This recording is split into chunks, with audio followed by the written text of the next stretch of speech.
Hi guys, ಇವತ್ತೊಂದು health benefits ಬಗ್ಗೆ ಹೇಳ್ತಾ ಇದ್ದೀನಿ. ಏನಂದರೆ ಮೊಸರು ಮೆಂತ್ಯ ಎರಡರಿಂದ. ಮೊಸರು ಮತ್ತು ಮೆಂತ್ಯ ಬೀಜಗಳ ಸಂಯೋಜನೆಯು ಆರೋಗ್ಯಕ್ಕೆ ಒಂದು ಶಕ್ತಿಶಾಲಿ ಔಷಧಿಯಾಗಿದೆ, ಆಯಿತಾ. ಮತ್ತು ಜೀರ್ಣಕ್ರಿಯೆಯನ್ನು ಸುಧಾರಿಸುತ್ತೆ, ಮಧುಮೇಹನೂ ನಿಯಂತ್ರಿಸುತ್ತೆ, ತೂಕನೂ ಇಳಿಸುತ್ತೆ ಮತ್ತು ದೇಹಕ್ಕೆ ತಂಪನ್ನು ಮೊಸರು ಮೆಂತ್ಯ ನೀಡ್ತದೆ. ತುಂಬ ಅತ್ಯಂತ ಪರಿಣಾಮಕಾರಿ ಆಗಿರುವಂಥ ಬೆನಿಫಿಟ್ ಇದು. ನೋಡಿ, ಪ್ರಯತ್ನ ಮಾಡಿ. ಏನು ಮಾಡಬೇಕಂದ್ರೆ ಮೊದಲಿಗೆ 3 ಸ್ಪೂನು ಮೊಸರು ತೊಗೊಳ್ತಾ ಇದ್ದೀನಿ. 3 ಸ್ಪೂನ್ ಮೊಸರು, ಅದು 3 ಸ್ಪೂನ್ ಮೊಸರು ತೊಗೊಂಡಿದ್ದೀನಿ. 1 ಸ್ಪೂನು ಮೆಂತ್ಯಕಾಳು, 1 ಸ್ಪೂನ್ ಪೂರ್ತಿ ಮೆಂತ್ಯಕಾಳು ತೊಗೊಳ್ತೀನಿ. 1 ಸ್ಪೂನ್ ಪೂರ್ತಿ ಮೆಂತ್ಯಕಾಳು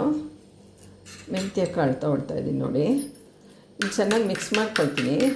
ಮಿಕ್ಸ್ ಮಾಡಿಕೊಂಡು ಹಾಗೆ ಇದನ್ನು ಕುಡಿದ್ಬಿಡ್ಬೇಕು. ಹಗಿಬಾರ್ದು, ಜಿಗಿಬಾರ್ದು,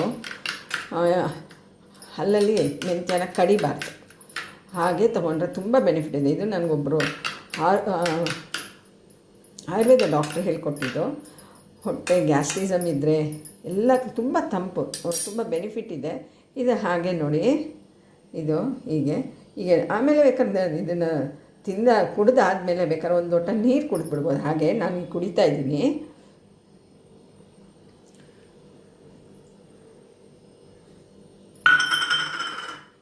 ನೋಡಿ, ಕುಡಿದೆ. ಈಗ ಬೇಕಾದ್ರೆ ನಾವು ಒಂದು ಲೋಟ ನೀರು ಕುಡಿಬೋದು. ತುಂಬ ಬೆನಿಫಿಟ್ ಇದೆ, ಹೆಲ್ತಿಗೆ ತುಂಬ ಒಳ್ಳೆಯದು. ಟ್ರೈ ಮಾಡಿ.